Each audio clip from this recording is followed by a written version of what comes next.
स्वागत करता हूँ सभी बच्चों का। और आपने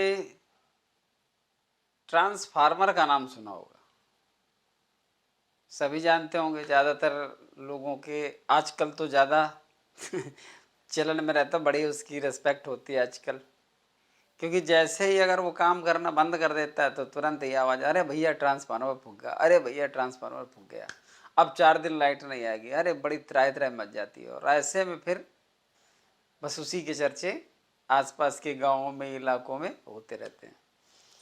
ट्रांसफार्मर जानते हो क्या काम करता है?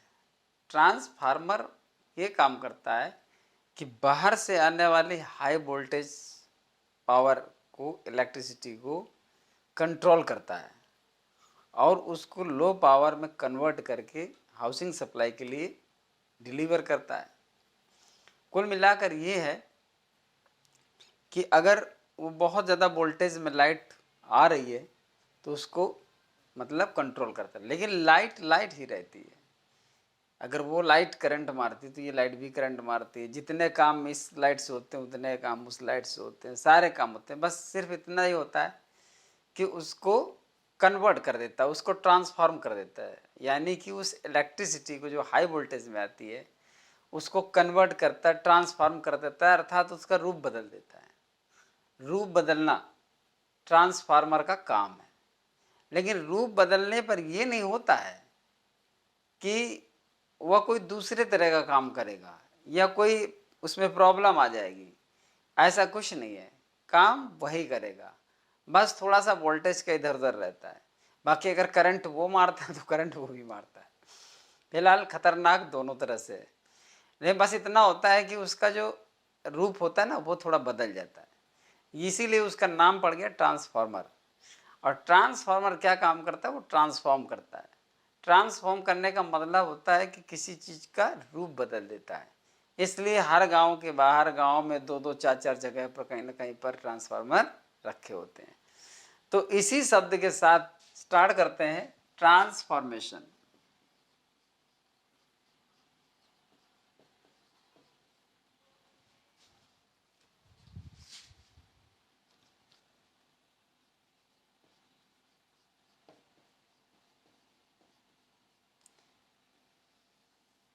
ट्रांसफॉर्मेशन यानी रूप परिवर्तन।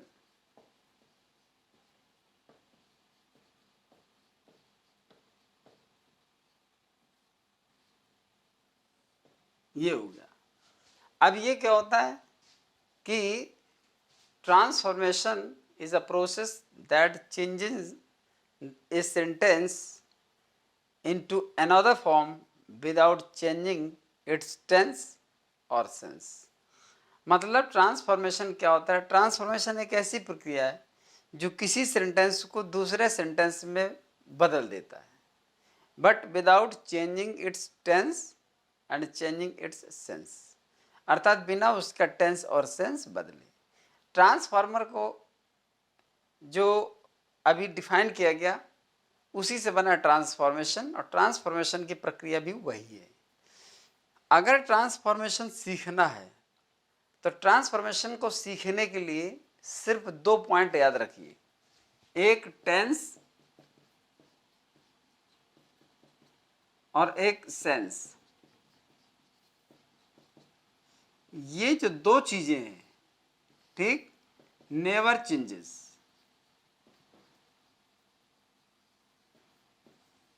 ये दोनों चीजें कभी बदलनी नहीं चाहिए। अगर ये दोनों चीजों में कहीं पर भी चेंज आता है तो आपका बना हुआ सेंटेंस कहीं ना कहीं गलत है। अगर वो प्रेजेंट टेंस में है और किसी वजह से वो पास्ट टेंस से फ्यूचर टेंस में जा रहा है तो गलत माना जाएगा। और अगर वो मतलब वो कुछ और कह रहा है और आपके सेंटेंस का सेंस कुछ और निकलने लगा तो फिर गलत माना जाएगा। और यही प्रक्रिया इसमें हम देखेंगे कि ट्रांसफॉर्मेशन में बिना सेंस बदले और बिना टेंस बदले किस प्रकार से हम एक सेंटेंस को दूसरे सेंटेंस में बदल देते हैं। तो सेंटेंस बदलता है, हम बदलने वाली बात क्यों कर रहे हैं? क्योंकि उसका रूप बदलता है, मतलब रूप परिवर्तन होता है। वाक्य का वाक्य परिवर्तन नहीं होता है, वाक्य का रूप परिवर्तन होता है। वाक्य परिवर्तन होने का मतलब तो अलग हो गया। जैसे हम डायरेक्ट से इनडायरेक्ट बनाते हैं, डायरेक्ट से इनडायरेक्ट बनाने में बहुत चीजें बदल जाती हैं। क्या बदल? सबसे बड़ी बेसिकली यही बदल जाता है, टेंस बदल जाता है। अब जैसे आई होता है तो ही हो जाता है, बहुत सारी चीजें होती हैं, इसलिए वो चीज नहीं है। इसमें क्या है कि इसमें आपका वाक्य परिवर्तन न होकर के वाक्य का रूप परिवर्तन होगा। एग्जाम्पल लेते हैं, जैसे हम कहते हैं this book is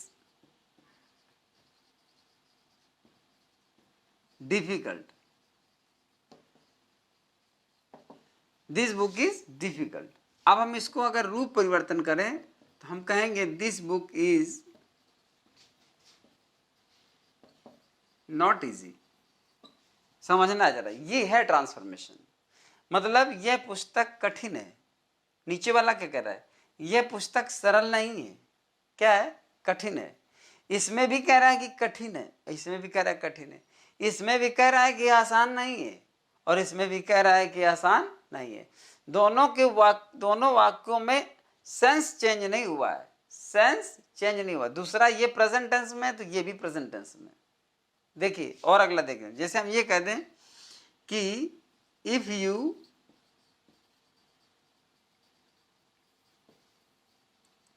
work hard you will pass, ये तुम परिश्रम करोगे तो पास जाओगे। इस बात में ये कह रहा है, ठीक। अब इसका टेंस ये है प्रेजेंट और फ्यूचर का कॉम्बिनेशन, ठीक है ना। इसके बाद इसमें कह रहा है कि ये तुम परिश्रम करोगे तो पास जाओगे। इसका हमें रूप बदलना है, ये टेंस ना बदलना चाहिए, सेंस भी ना बदलना चाहिए। तो हम देखो कैसे बदल देंगे। हम कह देंगे वर्क हार्ड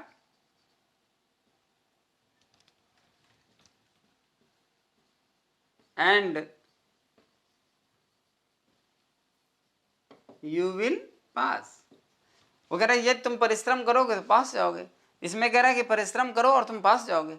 बात तो वही है, मतलब परिश्रम करो और तुम पास जाओगे, परिश्रम करो और पास जाओगे। तो ये तुम परिश्रम करो तो पास जाओगे, समझने वाली बात है। सेंस नहीं बदला, टेंस भी नहीं बदला। और अगला एग्जांपल देखिए,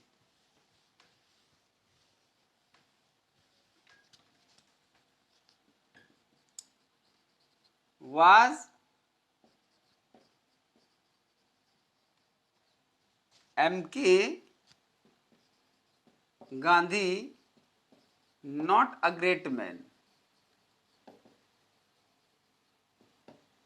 क्या महात्मा गांधी या मोहनदास करमचंद गांधी एक महान व्यक्ति नहीं थे? Was M.K. Gandhi not a great man? यहां पर ये चिन्ह नहीं, क्वेश्चन मार्क लगे। क्या महात्मा गांधी या मोहनदास करमचंद गांधी एक महान व्यक्ति नहीं थे? जब हम ऐसा किसी से पूछते हैं, मतलब कहते हैं, तो इसमें एक छिपा हुआ आंसर है ऑटोमेटिकली, हाँ थे। मतलब ऐसे क्वेश्चंस का पॉजिटिव आंसर उसी में होता है। पॉजिटिव आंसर, क्या महात्मा गांधी एक महान आदमी नहीं थे? थे। जब किसी चीज के लिए जब वहां पर उसी हम जानते हैं कि हाँ थे, तब हम ऐसा पूछते हैं। जब हमें पता होता है, उसी क्वेश्चन में ही आंसर होता है। और वो ये ऐसे प्रश्न ये किए जाते हैं जब क्वेश्चन क्या है, क्वेश्चन तो भाई इंट्रोगेटिव है, लेकिन इसका जवाब इसी में है। क्या महात्मा गांधी एक महान आदमी नहीं थे? इसी तरह के मोड में क्वेश्चन जब किए जाते हैं, जैसे हम कहते हैं सी इज टू फैट, ये लिखा हुआ है। अब हम यहां पर लिखते हैं she is fat beyond the proper limit. She is too fat. अभी इसमें हम टू को समझेंगे, टू क्या करता है। टू जो होता है सामान्य से अधिक, यानी कि एक एक्सेसिव मोड पर यह अपना अर्थ देता है। टू एक निगेटिव सेंस लेकर के आता है, एक्सेसिव मोड पर होता है, अर्थात ये बहुत ज्यादा एक्सट्रीमली मोड जिसको कहते हैं। सी इज ओवर फैट कर देते हो, सी इज एक्सट्रीमली फैट कर देते हो, सी इज एक्सेसिवली फैट कर देते हो। इसी तरह से अगर हमको ऐसा बनाना है कि टू हटा करके उसके बदले बियॉन्ड द प्रॉपर लिमिट लगाना, तो मतलब वो जो है उचित सीमा से परे मोटी है। अर्थात बहुत ज्यादा मोटी, अत्यधिक जिसको हम कह सकते हैं। बहुत ज्यादा एक अलग बात है, अत्यधिक, एक्सेसिवली, अर्थात इतना नहीं होना चाहिए। टू का मतलब एक निगेटिव सेंस में कि मतलब निगेटिव मोटी है वो, अर्थात ऐसा इतनी मोटी नहीं होना चाहिए। तो इस तरह से यहां पर ये इसका परिवर्तन ये हुआ, जो अर्थ ये दे रहा है वही अर्थ दे रहा है, टेंस जो है वही टेंस है, लेकिन रूप बदला हुआ है, इसका रूप बदला है, इसका कुछ रूप अलग है, इसका कुछ रूप अलग है।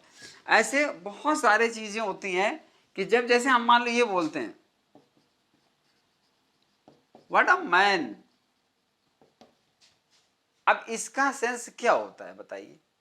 अगर उसने कोई अजीब तरह की हरकत कर दी है, अजीब बात कर दी है, अजीब तरह से रिएक्ट कर दिया हुआ है, कुछ भी अगर कर दिया उसने, ठीक, हम उसके बारे में अगर वो बहुत सारी ऐसी मतलब एक्टिविटीज उसके अंदर है जो अनएक्सपेक्टेड है, तब हम कहते हैं व्हाट अ मैन, क्या आदमी है। और क्या आदमी है कि जब हम ऐसे कहते हैं व्हाट अ मैन, क्या आदमी, उसका सेंस क्या होता है, बड़ा अजीब आदमी, यही निकलता है ना। तो जब हम इसको ये कह देते हैं कि what a man it was, तब हम कहते हैं it is a strange man. Strange man, यहां पर ही भी कर सकते हो ऐसे, he is a strange man, वो एक अजीब आदमी है। इट इज स्ट्रेंज, हालांकि मैन के लिए इट नहीं, लेकिन मतलब जैसे आपने कुछ सेंटेंस पढ़ा ना, it is you, it is he who has committed the theft, तो ऐसे करके उसमें इट का भी इस्तेमाल लगाया जा सकता है। तो he is a strange man, वह एक अजीब आदमी। अब इसका अर्थ जो है इसका अर्थ बिल्कुल सेम है, बिल्कुल सेम, बड़ा मैन, क्या आदमी, बड़ा अजीब आदमी, उसका कहने का मतलब ये है। और जब हम इस तरह से करते हैं ये, तो देखिए इसमें एक, अगर इस तरह हम बोलते हैं तो इसको हमेशा प्रेजेंट सेंस में ही लेते हैं, तो इसका टेंस भी प्रेजेंट है, और इसके बाद जो इसका अर्थ है वही इसका अर्थ है, तो टेंस और सेंस नहीं बदले।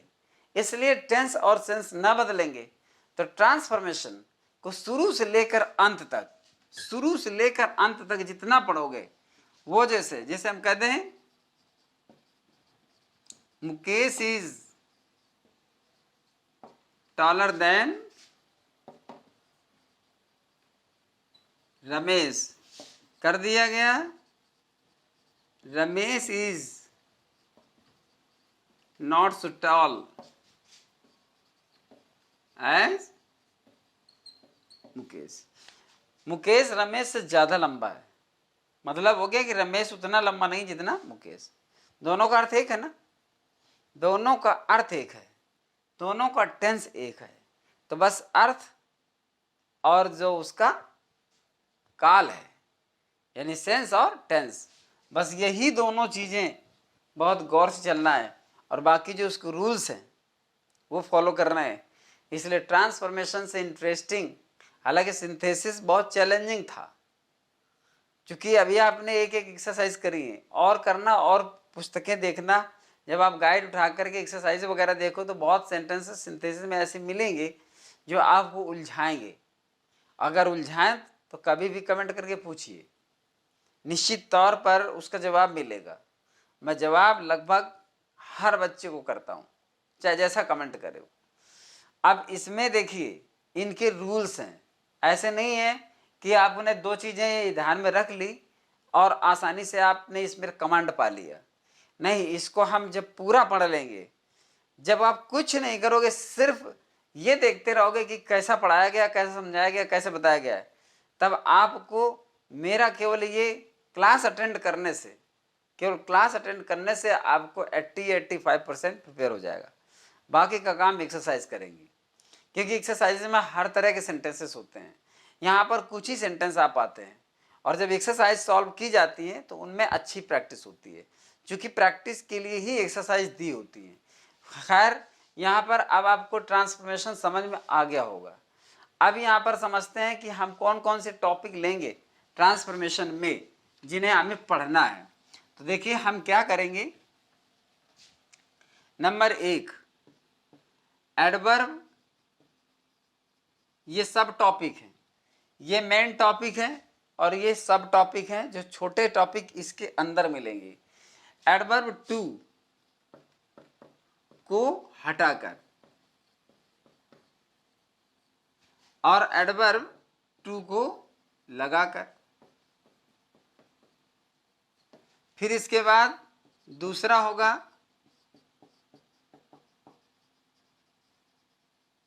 अफर्मेटिव को निगेटिव बनाकर और फिर निगेटिव को अफर्मेटिव बनाकर। फिर क्या करेंगे, असर्टिव को इंटेरोगेटिव बनाकर और इंटेरोगेटिव सेंटेंस को असर्टिव बनाकर। फिर इसके बाद एक्सक्लेमेटरी को असर्टिव सेंटेंस बनाकर और असर्टिव सेंटेंस को एक्सक्लेमेटरी बनाकर। ठीक, ये 4 पॉइंट हो गए। इसके बाद आते हैं, हम पढ़ेंगे डिग्रीज ऑफ कंपैरिजन, इसी में पढ़ेंगे। इसका 6वां रहेगा एक्टिव को पैसिव बनाकर और पैसिव को एक्टिव बनाकर। इसके बाद हम देखेंगे सिंपल, कॉम्प्लेक्स और कंपाउंड, इनको आपस में इंटरचेंज करके। Interchange of simple, complex and compound, ये ट्रांसफॉर्मेशन के अंदर आएगा। वो अलग बात थी कि हम 2 सेंटेंसेस को मिलाकर एक सिंपल बनाते थे, 2 सेंटेंसेस को मिलाकर के एक कॉम्प्लेक्स बनाते थे, 2 सेंटेंसेस को मिलाकर के हम एक कॉम्प्लेक्स बनाते थे। इसमें सिंपल बना बनाया मिलेगा, इसमें कॉम्प्लेक्स बना हुआ होगा, इसमें कंपाउंड बना हुआ होगा। बस ये है कि कंपाउंड से हम कॉम्प्लेक्स कैसे कन्वर्ट करेंगे। जैसे अभी मैंने एक बताया था, if you work hard you will pass, तो उसको बनाया था कि work hard and you will pass. तो ऊपर वाला कॉम्प्लेक्स था, नीचे वाला कंपाउंड था। और हम सिंपल अगर उसको बनाना चाहें तो हम कर सकते हैं, by working hard you will pass, परिश्रम करते हुए तुम पास हो जाओगे। तो ऐसे करके तीनों में इंटरचेंज आपस में होगा। और 8वां तथा अंतिम जो टॉपिक, सब टॉपिक होगा, वो होगा पार्ट्स ऑफ स्पीच। इसका नॉलेज होना बहुत जरूरी है। देखिए, आज जब लड़का सीधे कंपटीशन में पहुंच जाता है तो वो सिर्फ नाउन, प्रोनाउन, एडवर्ब, एडजेक्टिव ही पढ़ता है, कंजंक्शन पढ़ता है, एडवर्ब पढ़ता है, एडजेक्टिव पढ़ता है, इन्हीं की यूज पढ़ता है। याद करो, इन्हीं से आपकी अंग्रेजी शुरू हुई थी और इन्हीं पे जाके खत्म होती है। जब लड़का कक्षा 6 से पढ़ना शुरू कर देता है तो सबसे पहले पार्ट्स ऑफ स्पीच ही पढ़ाए जाते हैं। नाउन की प्रकार, नाउन की परिभाषा, प्रोनाउन के प्रकार, प्रोनाउन के प्रयोग, कौन सा प्रोनाउन कैसे यूज किया जाएगा, कौन सा एडवर्ब है, ये किस तरह का एडवर्ब हो, एडवर्ब की परिभाषा क्या होती है, एडजेक्टिव कितने प्रकार के होते हैं, ये सब पढ़ता है वो। कक्षा 6, 7, 8 तक पढ़ता है। बीच में कुछ समय के लिए उनको मिस कर देता है। मतलब 6 में पढ़ लिया, हो सकता है 7 में पढ़ लिया, 8 में नहीं पढ़ा, 9 में नहीं पढ़ा, 10 में नहीं पढ़ा। सबसे ज़्यादा हार्मफुल यही होता है कि जिस समय वो बीच में 3-4 साल इन पर ध्यान नहीं देता तो वो आगे चलकर फिर इंटर में मिलता है, सेकेंडरी में फिर मिलता है पार्ट्स ऑफ स्पीच सिंटैक्स के रूप में, तब उसको फिर से दिक्कत होती है। अगर रेगुलर उनका यूज करे, रेगुलर उसको पढ़े, रेगुलर उनके काइंड्स पढ़े तो ये बहुत आसान होता है। लेकिन जब इन्हीं को पूरी तरह ब्लॉक कर देता है फिर ये मिलते हैं सेकेंडरी में। सेकेंडरी के बाद में जब कंपटीशन की बुक उठाता है तो फिर वही पढ़ाना पड़ता है और फिर उन्हीं में उलझता है, क्योंकि उनके यूज बहुत आसान नहीं है, बहुत ज़्यादा हार्ड है। इसलिए यहीं से शुरू होती है इंग्लिश, पार्ट्स ऑफ स्पीच से ही, और जॉब मिलते मिलते इन्हीं में जाकर ख़त्म होती है। इसलिए इसको इग्नोर नहीं करना चाहिए। फिलहाल यह 8 पॉइंट हैं, एडवर्ब टू को हटाकर और एडवर्ब टू को लगाकर। जो रूल्स इसमें हम फॉलो करेंगे उन्हीं रूल्स को हम इसमें अनफॉलो कर देंगे। अर्थात जो एडवर्ब टू को हटा करके जब हम बनाएंगे तो जो सेंटेंस नया बनेगा उन्हीं नियमों को हटा करके हम वापस फिर एडवर्ब टू में जाएंगे। जैसे हम एक्टिव वाइज से पैसिव वाइज बनाते हैं, तो पैसिव से अगर एक्टिव में आना है तो जो एक्टिव वाइज में रूल्स हमने फॉलो किए हैं उनको पैसिव वाइज में से हटाते चले जाओ तो एक्टिव वाइज में फिर आ जाओगे। बस यही होता है, सब में ज़्यादातर यही है। ये सभी रिवर्सिबल है, ये रिवर्सिबल है, ये रिवर्सिबल है, ये रिवर्सिबल है, ये रिवर्सिबल है, ये रिवर्सिबल है, और ये भी रिवर्सिबल है, और ये भी रिवर्सिबल है। मतलब सब रिवर्सिबल है। हम आगे जा करके फिर बैक हो सकते हैं। अगर हमने ये कह दिया कि he gave me a promise to help me, तो हम ये भी कह सकते हैं he promise to help me. अब he promise to help me, हमने प्रॉमिस जो नाउन था उसको हमने वर्ब बना दिया। अगर इस वर्ब से फिर नाउन में जाना है तो फिर उसी तरह कर दो, he give me a promise to help me, no problem. बस यही चलता है, ये सभी रिवर्सिबल है। अगर हम एक्टिव से पैसिव बनाते हैं, जो नियम इसमें फॉलो करते हैं, तो उन्हीं को पलटा दीजिए या हटा दीजिए, तो फिर आप पैसिव से फिर एक्टिव में चले जाएंगे। तो कुल मिलाकर अगर हम 8 नियम देख रहे हैं, 8 सब टॉपिक हैं यहाँ पर, सिंपल, कॉम्प्लेक्स और कंपाउंड, सब अगर 8 प्रकार के हम देख रहे हैं, तो कुल मिलाकर ये कहिए कि एक नियम इसको मानो, दूसरा ये, तीसरा ये, चौथा ये, ठीक है, 4 नियम ये है, 5वां ये है। जो नियम इससे इसमें जाने में लगेगा उन्हीं को हटाकर हम इसमें पहुंच जाएंगे, 5वां ये हो गया। फिर डिग्री और कंपैरिजन में डिग्री चूंकि 3 प्रकार की होती है, पॉजिटिव, कंपैरेटिव और सुपरलेटिव, लेकिन डिग्री एक बहुत बड़ा विषय है, इसमें भिन्न भिन्न प्रकार के सेंटेंसेस इसके अंदर पाए जाते हैं, इसलिए डिग्री वाला टॉपिक बिल्कुल अलग ही रहेगा। सिंपल, कॉम्प्लेक्स और कंपाउंड विभिन्न प्रकार के सेंटेंसेस होते हैं जिन्हें हमें कन्वर्ट करना पड़ता है, काफी चैलेंजिंग हो जाता है, क्योंकि इसमें 2 टॉपिक शामिल होते हैं, एक तो सिंथेसिस शामिल होता है, दूसरा ट्रांसफॉर्मेशन भी शामिल होता है। पहले जब हम सिंथेसिस पढ़ रहे थे तो सिर्फ सिंथेसिस पढ़ रहे थे, ट्रांसफॉर्मेशन की कोई प्रॉब्लम नहीं थी। अगर हम अभी ट्रांसफॉर्मेशन पढ़ रहे हैं तो ट्रांसफॉर्मेशन पढ़ रहे हैं, सिंथेसिस की कोई प्रॉब्लम नहीं है। लेकिन जब इस टॉपिक में पहुंचेंगे तो सिंथेसिस और प्लस ट्रांसफॉर्मेशन दोनों को मिक्स करके हम इसको समझेंगे, तो काफी इंटरेस्टिंग है, मजा आता है इसमें। इसका तो parts of speech, part of speech अपने आप में इंप्रेसिव होता ही है, इसको पढ़ने का मजा ही कुछ अलग है। जिस समय आप वर्ड फॉर्मेशन बनाते हो कि ब्यूटी है, ब्यूटीफुल है, ब्यूटीफुली है, ब्यूटीफाई है, तो मजा आता है कि मतलब किस प्रकार से सेंटेंस में ये सेट होते हैं और कैसा अपना अर्थ चारों वाक्यों में एक ही जैसा अर्थ देते हैं, तो वहां पर ये देखने की जरूरत है। तो यहाँ पर अगर हम देखें तो एक नमूना इसका हम देख सकते हैं कि ट्रांसफॉर्मेशन पार्ट्स ऑफ स्पीच किस तरह काम करता है। 1 मिनट के लिए एक सेंटेंस मैं दे देता हूं और उसको हम देख भी लेते हैं। जैसे हम कह दें he got success in the examination, ये हो गया, मतलब परीक्षा में उसको सफलता मिल गई, ये सक्सेस दिया हुआ है, पार्ट्स ऑफ स्पीच, इसको नाउन कहते हैं और इसकी मीनिंग होती है सफलता। सक्सेस माने होता है सफलता, लेकिन कुछ लोग बातचीत में इसको गलत प्रयोग कर देते हैं। जैसे हम कहते हो, कोई कहते कि अरे वो सफल हो गया, तो कह देते he was success, he is success, he is success, he is success, कैसे, वह सफलता नहीं है, वह सफल है, सक्सेसफुल कहना चाहिए। तो अब जैसे हम यहां पर बनाए तो he was successful in the examination, ये हो गया। अब देखो रूप बदल रहा, अर्थ नहीं बदल रहा, यहां गॉट था या वाज हो गया, यहां सक्सेस था या सक्सेसफुल हो गया, रूप बदला सेंटेंस का पर अर्थ नहीं बदला, टेंस भी नहीं बदला, पास्ट टेंस है, ये भी पास्ट टेंस है। वह परीक्षा में सफल, उसने परीक्षा में सफलता प्राप्त की और वह परीक्षा में सफल था, तो परीक्षा में सफल था मतलब सफलता प्राप्त कर ली। तो अब यहां पर क्या हो गया, ये हो गया कि ही गॉट सक्सेस, तो ये आपका क्या बना, नाउन बना, ये एडजेक्टिव बना। अब जैसे हम कहते हैं he succeeded, he succeeded in the examination,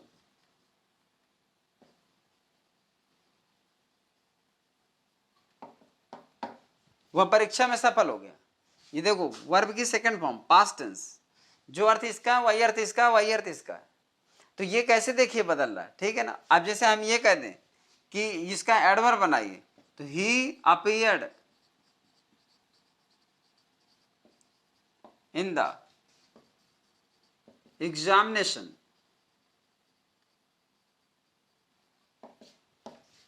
successfully, सफलतापूर्वक परीक्षा में वो अपीयर हुआ, फेस्ड कर सकते हो, उसने परीक्षा का सफलतापूर्वक सामना किया, अर्थात परीक्षा में सफल हो गया। तो इस प्रकार से हम यहां पर क्या करेंगे, मतलब पार्ट्स ऑफ स्पीच को इस तरह बदलेंगे और इसी को कहते हैं, देखिए ये नाउन है, ये एडजेक्टिव है और ये आपकी वर्ब है और ये आपका एडवर्ब है। अब देखो ये बदल, शब्द बदल रहा है, यहां देखो पूरा रूप बदला हुआ है, यहां पूरा रूप बदला हुआ है, यहां रूप बदला, रूप बदला, लेकिन चारों का अर्थ बिल्कुल एक जैसा है। इसी को कहते हैं ट्रांसफॉर्मेशन। ये वर्ब की सेकंड फॉर्म पास्ट टेंस, ये वर्ब की सेकंड फॉर्म पास्ट टेंस, ये वाज लगा हुआ इसलिए पास्ट टेंस, ये वर्ब की सेकंड फॉर्म पास्ट टेंस, यानी टेंस और सेंस दोनों नहीं बदले, दैट इज ट्रांसफॉर्मेशन। तो इस तरह से यहाँ पर इतने तरह से ये पार्ट्स ऑफ स्पीच बेस पर था जो कि सेंटेंस यहाँ पर बदल कर दिखाया गया। अब देखिए, देखते हैं कि पहला पॉइंट एडवर्ब टू को हटाकर, एडवर्ब टू को हटाकर, तो पहले यहां पर जो एडवर्ब टू है, ठीक है ना, यहां एडवर्ब टू, टू क्या होता है, टू माने अधिक होता है, वेरी माने भी अधिक होता है, और जैसे मुझे लगता है इसको अलग से बनाना पड़ेगा, टू है, वेरी है और मच है। देखो ये अफर्मेटिव सेंस देता है, पॉजिटिव सेंस देता है, ये भी पॉजिटिव सेंस देता है, लेकिन ये निगेटिव सेंस देता है, और ये सामान्य से अधिक है, मतलब ये सामान्य है, ये सामान्य है, ये सामान्य से अधिक है, ये अंतर होता है इसमें। जैसे हम कहते हैं कि शी इज टू फैट, सामान्य से अधिक मोटी है, इट इज टू हॉट, सामान्य से ज्यादा गर्मी है, इट इज टू कोल्ड, सामान्य से अत्यधिक जाड़ा है, इट इज टू मच, अरे तुमने लेवल पार कर दिया, मतलब हद पार कर दी, अर्थात अब ओवर हो रहे हो, ओवर बोल रहे हो, इट इज टू मच। ये होता है टू का प्रयोग। कभी जब किसी चीज को हम पॉजिटिव देखना चाहते हैं या बताना चाहते हैं, the flower is very beautiful, ये तो ठीक है, लेकिन फ्लावर इज टू ब्यूटीफुल ऐसा कभी नहीं होता। ये कभी इस तरह से पॉजिटिव सेंस में, गुड सेंस में टू का यूज नहीं होता है, गुड सेंस में टू का यूज नहीं होता, गुड सेंस में यूज होता है वेरी का या फिर मच का। लेकिन जैसे होता है कि he is very better now, गलत, he is much better now, ये होता है। इट इज वेरी इंटरेस्टिंग, ना कि इट इज मच इंटरेस्टिंग। अर्थात मच और वेरी में क्या फर्क है, वेरी प्रेजेंट पार्टिसिपल का गुण बताता है और मच पार्टिसिपल का गुण बताता है। मच जो होता है पार्टिसिपल जो एडजेक्टिव के रूप में होता है उसका गुण बताता है। कंपैरेटिव डिग्री में भी मच का ही प्रयोग किया जाता है, जैसे मच बेटर वगैरह जैसे आपने देखा होगा। तो इस तरह से मच अलग चीज है, मच इंटरेस्टिंग कभी नहीं होता, हमेशा वेरी इंटरेस्टिंग होता है। ऐसे और जगह जितने भी प्रेजेंट पार्टिसिपल फॉर्म होंगे उनमें जो है, जैसे हम ये कहते हैं कि एक सामान्य एडजेक्टिव जो होता है, इट इज वेरी वंडरफुल, ये सही है, इट इज मच वंडरफुल, ये सही नहीं है। मच पास्ट पार्टिसिपल में आएगा, वर्ब की थर्ड फॉर्म जो होता है, ही इज मच टायर्ड टुडे, वह आज अत्यधिक थका हुआ है, ही इज वेरी टायर्ड टुडे, ये गलत है, ही इज मच टायर्ड, ऐसे करके इसका प्रयोग होता है। तो टू क्या होता है, टू लेवल से ऊपर होता है, कुल मिलाकर लिमिट से जब बाहर होता है तब हम टू बोलते हैं। उसी एडवर्ब टू को हटाकर किस तरह से सेंटेंस बनाए जाते हैं यहां पर आपको देखना है। जैसे हम कहते हैं ही इज टू ओल्ड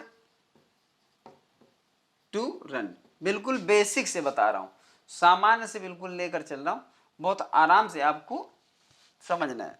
सबसे पहले पार्सिंग करते हैं सेंटेंस की। ये आपका सब्जेक्ट है, ये आपकी वर्ब है, ये आपका क्या है, ये एडवर्ब है, ठीक। फिर ये क्या है आपका, ये एडजेक्टिव है, फिर ये क्या है, ये पूरा आपका इन्फिनिटिव है।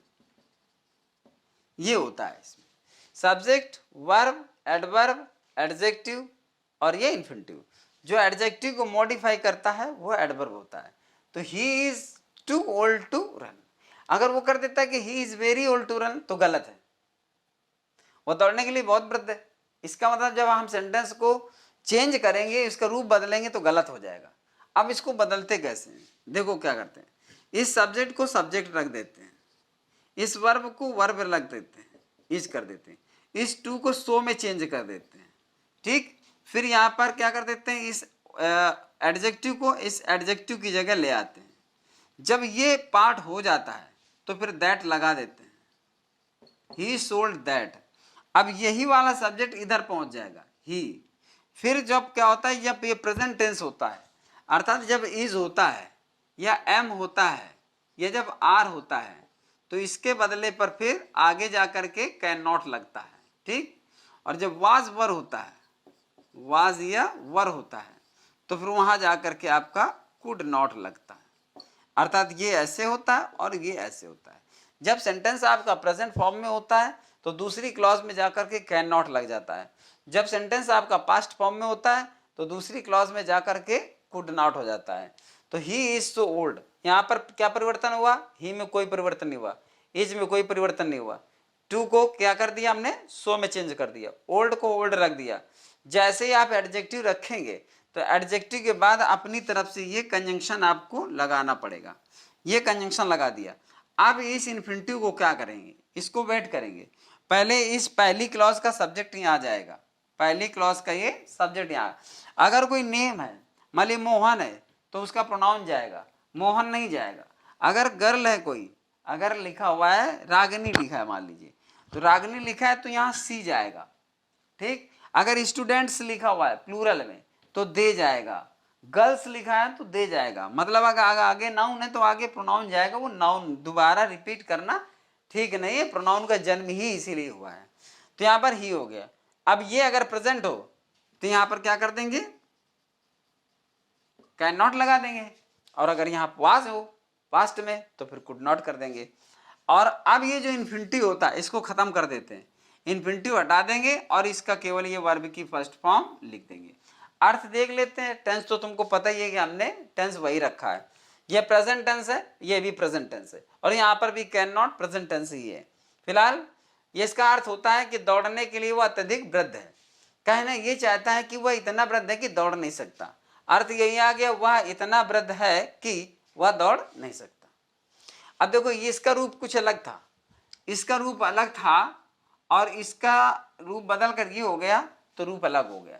दौड़ने के लिए अत्यधिक वृद्ध है, वह दौड़ने के लिए अत्यधिक वृद्ध है।